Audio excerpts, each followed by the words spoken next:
5 dakikada Turut Area disiplini nedir? Size onları anlatacağız. Alabalık avlarında kullanılan bu disiplin tamamıyla minimal ölçekli yemlerle, en ince takımlarla, en hassas ve en keyifli ürünlerle alabalık avlamak için kullanılan bir disiplin. Tamamen doğaya saygılı, doğa dostu olan bu disiplinde ilk başta şunu söylemeden geçemeyeceğim. Balığa zararsız, damaksız iğneler ve yemler kullanılmaktadır. Bu Japonya'da son derece popüler olan ve ülkemizde de artık uygulama alanı son derece genişleyen bir avcılık disiplini. Şurada örnekte görebileceğiniz gibi damaksız iğnelerle yemlerimizi modifiye edip çeşitli küçük alabalık yemlerini kullanabiliyoruz. Örneğin alabalıkta en etkili sonuç veren MAPS döner kaşık yemlerimizi üçlü iğne yerine tekli single iğne dediğimiz damaksız iğnelerle kullanıp balığa zarar vermeden bu disiplini gerçekleştirebiliyoruz. Turut Area disiplinin temelinde yatan mantık tamamıyla bu. Bunun haricinde bu avcılıkta maket yem tercih de edebiliyoruz. Japonlar bunun üzerine epey düşünmüş olacaklar ki özellikle alabalık desenlerinin de içinde bulunduğu maket yemleri gördüğünüz gibi hepsinde stream kelimesi yer almakta. Bu da aslında akarsu veya dere anlamına geliyor ve bu noktalarda yapılan balıkçıları kapsayan bir av disiplini. Yine aynı şekilde mikro kaşıklar kullanabiliyoruz bu avcılıkta veya alabalığın doğal ortamında bulunan çekirge, arı tarzı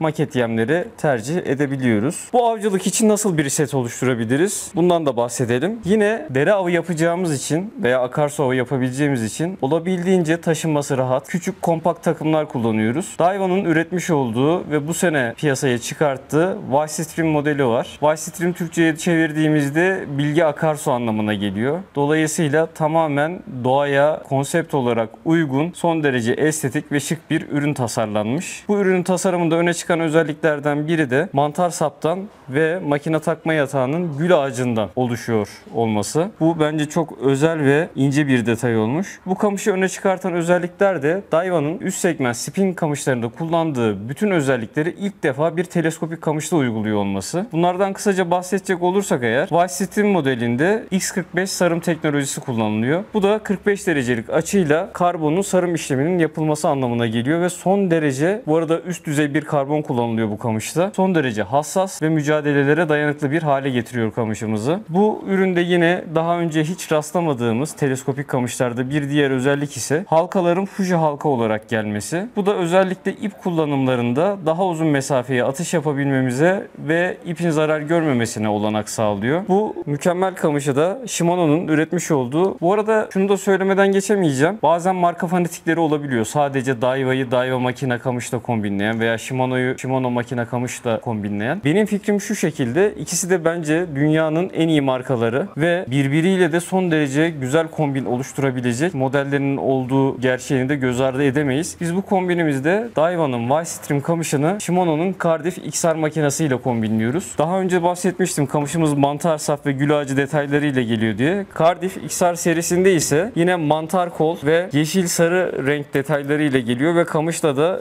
renk uyumu ve denge olarak son derece estetik ve şık bir görünüm yakalamasını sağlıyor. Makineyi şu şekilde kamışın üstünde görmek bence çok daha mantıklı olacak. Çünkü inanılmaz estetik bir görsel şölen haline dönüşüyor. Cardiff XR'dan da bahsedecek olursak alabalık avlarında size ne gibi avantajlar sağlayacak? Bu makine Shimano'nun tamamıyla tatlı su odaklı ve özellikle alabalık avı odaklı üretmiş olduğu bir makine. Sığ kafa 2000S serisini şu an görüyorsunuz ve birçok teknolojik donanımlarla da özelliklerle de donatılmış bir makine. Long stroke spool teknolojisi sayesinde kafa çok sığ olmasına rağmen misinayı çok düzenli bir şekilde sararak daha fazla misina sarabilmemize olanak sağlıyor ve özellikle de atış esnasında istediğimiz noktaya daha hassas ve uzun atışlar yapabilmemize olanak sağlıyor. Yine bu makinede mikro modül 2 dişli sistemi var. Shimano biliyorsunuz esasında tam anlamıyla bir dişli üreticisi. Bu noktada da bence dünyanın en iyilerinden biri ve bu özellik sayesinde bu kadar küçük, hassas bir makinayla büyük mücadeleler verebiliyoruz. Özellikle alabalık gibi sert aksiyon alan balıklarda bu mücadeleyi ciddi anlamda kolaylaştıran bir özelliğe sahip ve bu makinede şunu da eklemek istiyorum. Magnum Nice serisinin en küçük üyesi. En küçük ve en hafif üyesi Magnum Nice serisinin. Şöyle de göstereyim. Son derece hafif, şık, böyle estetik bir set oldu. Kamışımızda karbon sarımını da detaylı bir şekilde görebilirsiniz.